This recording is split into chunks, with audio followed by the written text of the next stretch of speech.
Hello, and welcome to this week's midweek mini lesson. We are finishing 2 Timothy chapter 4, verses 9 through 22 today.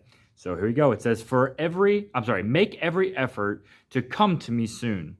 For Demas, having loved this present world, has deserted me and gone to Thessalonica. Christians has gone to Galatia, and Titus to Dalmatia. Only Luke is with me. Take along Mark and bring him with you, for he is useful to me for service. That right there is really interesting because Paul and Barnabas actually split over Mark. Mark went with them on their first journey and left halfway through. So when Barnabas, who is Mark's cousin, says, "Hey, I think we should bring Mark on the second journey," Paul says no.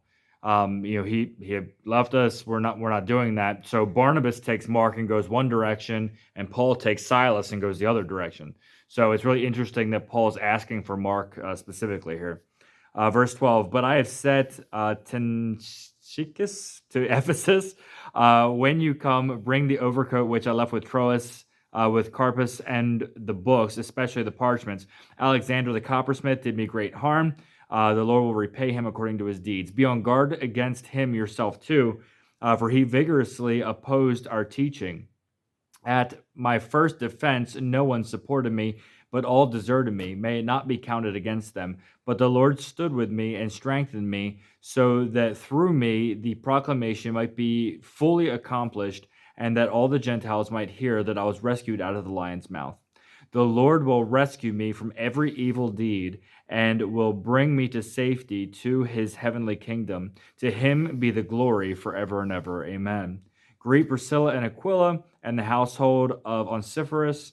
Erastus remained at Corinth, but I left Trophimus sick at Miletus. Make every effort to come before winter. Elibas greets you, also Pendus, Linus, Claudia, and all the brothers and sisters. The Lord be with your spirit. Grace be with you. So that's the end of this letter. Remember, this is just Paul closing out the letter to Timothy, and he's just kind of saying all the people that are greeting Timothy there at the end. But there's that one section right there in the middle that I thought was really important, verses 17 and 18.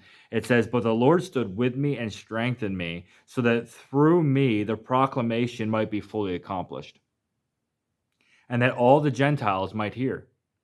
And I was rescued from the lion's mouth.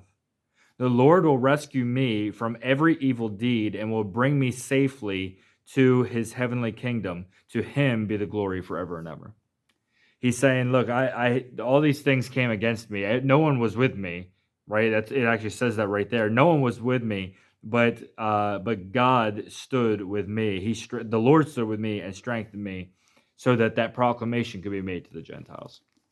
Well, I hope you enjoyed this week's midweek mini lesson and Timothy. We did 1st and 2nd Timothy, and I will talk to you next week. Bye.